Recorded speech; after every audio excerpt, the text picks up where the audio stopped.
Hello students, आज की हम अपनी जो बायोलॉजी की क्लास है वो स्टार्ट करते हैं। मैंने पिछले टॉपिक में आपको पाचन तंत्र की जो संरचना है वो मैंने आपको बता दी थी। उसमें पाचन तंत्र के अंतर्गत जो अंग पाए जाते हैं उनके संरचना और उनके कार्य भी मैं आपको डिटेल में बता चुकी हूँ। अब जो हमारी जो क्लास है उसमें हम पढ़ेंगे पाचन तंत्र की ग्रंथियां, जिनको हम पाचक ग्रंथियां भी कहते हैं। इन पाचक ग्रंथियों से कुछ आवश्यक पाचक रस स्रावित होते हैं जो भोजन के जटिल कार्बनिक अणुओं को सरल कार्बनिक अणुओं में तोड़ने का काम करते हैं, जिससे भोजन के पाचन की जो प्रक्रिया है वो सुगम हो जाती है। हमारे सिलेबस में 3 पाचक ग्रंथियां हैं। पहली आती है लार ग्रंथि, ठीक है। दूसरी आती है इसमें यकृत ग्रंथि और तीसरी इसके अंतर्गत आती है अग्नाशय ग्रंथि। इस प्रकार से ये 3 ग्रंथियां हैं जिन ग्रंथियों से विभिन्न प्रकार के एंजाइम्स स्रावित होते हैं जो भोजन के पदार्थों को पचाने में या उनको सरल कार्बनिक अणुओं में तोड़ने में सहायक होते हैं, ठीक है। सबसे पहले हम बात करते हैं लार ग्रंथि की। लार ग्रंथि, यहाँ पर जब हमने पाचन तंत्र पढ़ा था तो संरचना देखी थी कि मुख से भोजन का पाचन आरंभ होता है। तो यहाँ पर इस भोजन की नली में यहाँ ऊपर की ओर और नीचे की ओर दोनों जगह पर ये लार ग्रंथियां पाई जाती हैं। वैसे तो यहाँ पर ये 2 रूपों में रहती है। ये जो जोड़ी होती है इनकी, ये 3 जोड़ी के रूप में पाई जाती हैं जो पाचक ग्रंथियां हैं। और ये ग्रंथियां बहिस्रावी ग्रंथि हैं क्योंकि इनसे जो स्रावित होने वाला जो पदार्थ है वो पदार्थ शरीर से बाहर स्रावित होता है, यानी लार जो मुंह में बनती है, ठीक है। अच्छा, ये जो ग्रंथियां हैं ये ग्रंथियां बहिस्रावी हैं, इसलिए एक जो कान पाई जाती है वो कान के पास पाई जाती है, दूसरी जीभ के जो नीचे वाला या भाग है वहां पर पाई जाती है, और तीसरी अधोजीवा ग्रंथि होती है। लार ग्रंथियों के स्राव से जो पदार्थ स्रावित होता है उसको हम कहते हैं लार, स्लाइवा। ये एक क्षारीय प्रकार का तरल पदार्थ होता है और इसमें कुछ पदार्थ मिक्स होते हैं, जैसे श्लेष्मा इसमें पाया जाता है, जल इसके अंतर्गत पाया जाता है, और लाइसोजाइम तथा टॉल्विन एंजाइम इसके अंतर्गत पाया जाता है। ये जो पदार्थ होते हैं टाइलिन और लाइसोजाइम्स, ये भोजन के अवयव यानी मंड का पाचन करने में सहायक होते हैं। पाचन क्रिया के दौरान मैंने आपको बताया था भोजन का जो पाचन है वो मुख से ही आरंभ हो जाता है, और मुख में जो मंड है उस मंड का पाचन टॉलिन और लाइसोजाइम जो एंजाइम्स होते हैं उनकी सहायता से होता है, ठीक है। ये जो एंजाइम होते हैं ये भोजन को पचाने में सहायक होते हैं, यानी भोजन का जो मंड वाला जो पार्ट होता है उसको पचाने में सहायक होते हैं। इसके अलावा इसमें लार में सोडियम भी पाया जाता है, सोडियम क्लोराइड, और साथ के साथ पोटेशियम बाइकार्बोनेट, सोडियम क्लोराइड और पोटेशियम बाइकार्बोनेट। अब पोटेशियम बाइकार्बोनेट आदि आयन इसके अंदर मौजूद होते हैं। लार भोजन को पचाने का कार्य ही नहीं करती बल्कि ये भोजन को लसलसा बनाती है, और लसलसा बनने के कारण जो भोजन है वो आसानी से लुगदी नुमा हो जाता है, जिससे अब जब हम भोजन को चबाते हैं तो चबाते वक्त जो लार होती है वो धीरे धीरे करके उस भोजन में मिक्स होती जाती है, जिससे जो भोजन है वो सॉफ्ट और नम हो जाता है। सॉफ्ट और नम होने की वजह से जो भोजन है वो आसानी से यहाँ से इस भोजन नली में से नीचे की ओर पहुंच जाता है, यानी भोजन को आगे गति कराने में भी सहायक है। क्योंकि भोजन अगर हार्ड होगा, कठोर होगा या ड्राई होगा तो आसानी से हम उसको निगल नहीं सकते। कोई भी चीज है, आप देखो, आप भोजन बिना पचाए हुए आप उसको निगलने की कोशिश करो बिना चबाए हुए, तो वो क्या होगा, भोजन आसानी से नीचे नहीं उतरता। लेकिन चबा हुआ जो भोजन है जिसमें लार मिक्स हो जाती है तो वो लुगदीनुमा, सॉफ्ट, नर्म और मुलायम हो जाता है और गीला हो जाता है, जिससे वो आसानी से इस नली में नीचे की ओर पहुंच जाता है। दूसरी जो ग्रंथि आती है वो आती है यकृत ग्रंथि। यकृत ग्रंथि सबसे बड़ी ग्रंथि मानी जाती है शरीर की, ठीक है, और इसका जो भार है लगभग 1.2 से 1.5 किलोग्राम तक होता है, और ये पेट के ठीक नीचे उदर वाले भाग में स्थित होती है, और लवित्रकार यानी एक फैल्सिफोरम लिगमेंट्स के द्वारा ये दो पालियों में बटी हुई होती है। ये एक लिगमेंट्स है, इसके कारण ये दो भागों में बटी हुई होती है। एक इसको दाईं पाली और दूसरी बाईं पाली। दाईं वाला जो भाग है वो इसका थोड़ा बड़ा होता है और बायां वाला जो भाग है वो थोड़ा सा छोटा होता है। ठीक है, अब यहाँ पर जो इसका जो भाग है ये वाला दायां वाला, ये थैलेनुमा हरे रंग की संरचना के रूप में आता है और इसी के साथ एक संरचना और जुड़ी होती है जिसको हम कहते हैं पित्ताशय। ठीक है, यकृत द्वारा जो स्रावित जो पिस होता है, वह रस जो स्रावित होता है उसको हम कहते हैं बाइल जूस।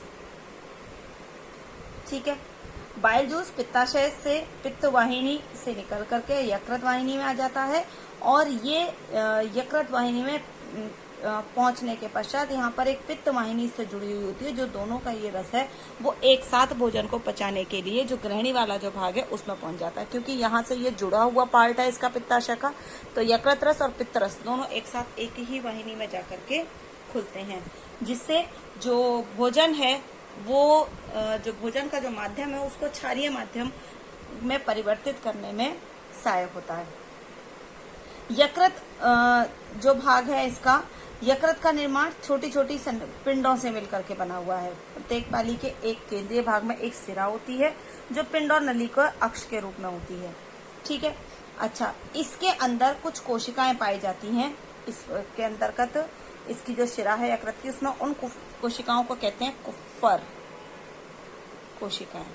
कुफ्फर कोशिकाएं कई बार जो कंपटीशन वाले जो एग्जाम्स होते हैं उनमें नाम पूछा जाता है कि ये कोशिकाएं कहाँ पाई जाती हैं। तो यकृत वाले जो भाग है उसमें ये कोशिकाएं पाई जाती हैं। कोशिकाएं ये पुरानी रक्त कणिकाओं का विखंडन करके पित्तवर्णकों का निर्माण करने में सहायक होती हैं। ठीक है, कुफ्फर कोशिकाएं। यकृत क्या क्या कार्य करता है? यकृत पाचक ग्रंथि के अतिरिक्त और भी बहुत सारे महत्वपूर्ण काम करता है, जैसे पित्त का संश्लेषण करता है, वसा और विटामिन का संचय करता है। भ्रूणीय अवस्था में जब यकृत यानी आरबीसी का निर्माण होता है तो वयस्क अवस्था में कुप्पर कोशिकाएं निष्क्रिय और मृत आरबीसी को पचा करके हीमोग्लोबिन का विखंडन करने में सहायक होती हैं। ठीक है, जिससे पित्त वर्णकों का निर्धारण होता है। ठीक है, ये ग्लाइकोजन के रूप में ग्लूकोज का संचय करता है। ग्लाइकोजेनेलिसिस जो प्रक्रिया होती है उसको क्रियान्वित करने में सहायक होता है। विषरण होता है, यानी यकृत के द्वारा आंत में जो विषैले पदार्थ जो होते हैं उनके उपापचय के दौरान उनसे जो विषैले प्यूबिस अम्ल वगैरह जो होते हैं इनको निष्क्रिय करने में सहायक होता है। जीवाणुओं का भक्षण भी करता है और जीवाणुओं के भक्षण के साथ साथ ये यूरिया संश्लेषण का काम भी करता है, हेपेरिन का स्राव भी करता है। यानी यकृत रस से और इससे जो पदार्थ एंजाइम्स जो प्रभावित होते हैं, इन ग्रंथियों से जो पाचक रस स्रावित होते हैं, ये पाचक रस भोजन के कई सारे पचाने के दौरान कई सारी जो प्रक्रिया होती है उनको, जैसे जीवाणु है, भक्षण के दौरान जो भोजन के ग्रहण करने के दौरान कुछ जीवाणु इसमें रह जाते हैं तो उन हानिकारक जीवाणुओं को यकृत कोशिकाएं नष्ट कर देती हैं। ठीक है, अच्छा, इसके पश्चात आती है तीसरी अग्नाशयी ग्रंथि। अग्नाशयी ग्रंथि ये शरीर की दूसरी बड़ी पाचक ग्रंथि मानी जाती है। अनियमित आकार की और कोमल और एक गुलाबी रंग की संरचना के रूप में होती है और इसके अंतर्गत अग्नाशय, मैंने आपको बताया था, आमाशय के नीचे ग्रंथि पाई जाती है। वो बहुत महत्वपूर्ण काम करती है। इससे एक हार्मोन स्रावित होता है जिसको हम कहते हैं इंसुलिन हार्मोन। इंसुलिन हार्मोन क्या काम करता है कि हमारे शरीर में जो मात्रा है ग्लूकोज की रक्त के अंदर, उस मात्रा को सुचारू रूप से या नियमित रूप से ऐसा कह सकते हैं कि संचालित करने में सहायक होता है। कुछ इस तरीके की इसकी संरचना होती है। ठीक है, इस अग्नाशय में 3 प्रकार की कोशिकाएं होती हैं, अल्फा, बीटा और तीसरी जिसके अंदर होती है वो होती है यहाँ पर गामा को या डेल्टा कोशिकाएं। ठीक है, जो ये कोशिकाएं होती हैं, इसकी जो बीटा कोशिकाएं हैं, उन कोशिकाओं से ये इंसुलिन हार्मोन का स्राव होता है। ये इंसुलिन और ग्लूकेगोन हार्मोन का स्राव करती है। कुछ इस तरीके की इसकी संरचना आपकी बुक में बनी हुई होगी अग्नाशय ग्रंथि की। इस अग्नाशय ग्रंथि की संरचना कुछ इस प्रकार की है, जिसके अंदर यहाँ पर बीच में ये डबल लेयर वाली एक परत है जिसमें खंड बने हुए होते हैं इस तरीके से छोटे छोटे। ये बीच में इसमें केंद्र इस तरीके की लगभग एक रफली मैंने डायग्राम आपको बनाया है। इस डायग्राम के जैसी इसकी संरचना होती है और ये है अग्नाशय ग्रंथि।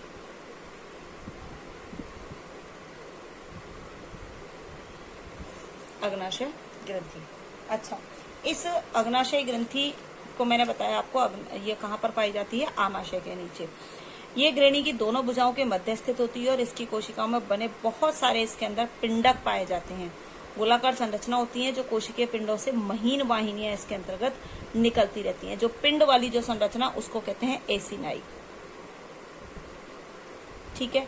और अग्नाशय नलिका ग्रहणी की दूरस्थ भुजा में खुलती है। और आपको पता हो तो जब भोजन का जब पाचन होता है तो ग्रहणी वाला भाग अग्नाशय से जुड़ा हुआ होता है, जिससे इससे स्रावित होने वाले जो पाचक रस और एंजाइम्स हैं वो आसानी से ग्रहणी में पहुंच जाते हैं। ठीक है। अग्नाशय की कोशिकाएं अनेक एंजाइम का स्राव करती हैं, जिनको हम अग्नाशयी रस भी कहते हैं। अग्नाशयी पिंडकों के बीच में कहीं कहीं पर विशिष्ट कोशिकाओं के समूह भी पाए जाते हैं, जिनको कहा जाता है लैंगरहैंस द्वीपिकाएं।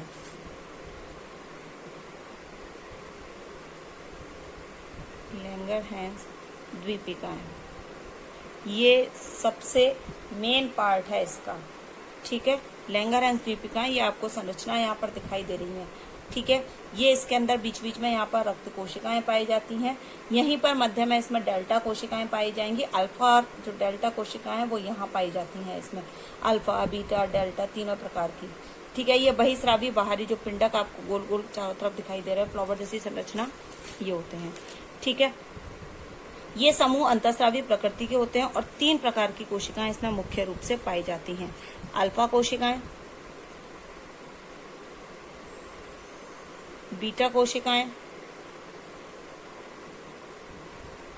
और तीसरी हैं डेल्टा कोशिकाएं। ठीक है। इनको हम गामा कोशिकाएं भी कह सकते हैं। ठीक है।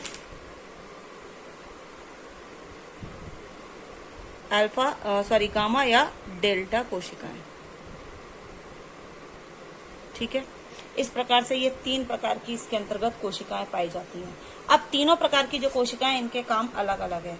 ठीक है। जैसे अल्फा जो कोशिकाएं हैं ये ग्लूकेगॉन नामक हार्मोन का स्राव करती हैं। बीटा जो कोशिकाएं वो इंसुलिन हार्मोन का स्राव करती हैं। और गामा या जो डेल्टा कोशिकाएं हैं ये कुछ और हार्मोन्स का, जैसे सोमेटोस्टेरोन, गैस्ट्रिन, सीरोटोनिन नामक हार्मोन का स्राव करती हैं। ये एक बहिस्रावी और अंतःस्रावी ग्रंथि के रूप में कार्य करती है अग्नाशय, इसीलिए इसको हम एक मिश्रित ग्रंथि के नाम से भी जानते हैं। ये 3 प्रकार की हमारी ग्रंथियां हैं, पाचक ग्रंथियां, जो भोजन के पाचन में या भोजन के पाचन की जो प्रक्रिया होती है उसमें सहायक होती है। अब हम देखते हैं कि मनुष्य के जो भोजन के जो पाचन की जो प्रोसेस है उस प्रोसेस में कितने चरण होते हैं। आप सामान्य तौर पर इस 4 चरणों में इसकी क्रियाविधि को, हम भोजन के पाचन की क्रियाविधि को वर्णित कर सकते हैं। एक तो है अंतःग्रहण विधि, जिस विधि के द्वारा जो भोजन है उसको क्या किया जाता है? ग्रहण किया जाता है। दूसरी जो प्रोसेस होती है वो होती है पाचन की, जिसमें भोजन का डाइजेशन या पाचन की प्रक्रिया संपन्न होती है। तीसरा इसका जो प्रोसेस होता है वो होता है स्वांगीकरण। ठीक है।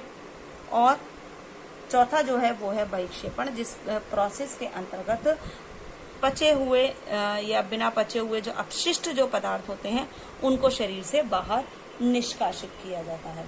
अब अंतःग्रहण वाली जो प्रोसेस है वो कहाँ होती है? मुख में हम जो भोजन है उसको ग्रहण करते हैं और मुख गुहिका के द्वारा भोजन को ग्रहण किया जाता है, जहाँ से जो मांसल जो होंठ हैं उनके बीच में जो हमारे जबड़े होते हैं उनके माध्यम से इस भोजन को पकड़ के छोटे छोटे बारीक बारीक कणुओं में या पार्ट्स में उनको तोड़ दिया जाता है।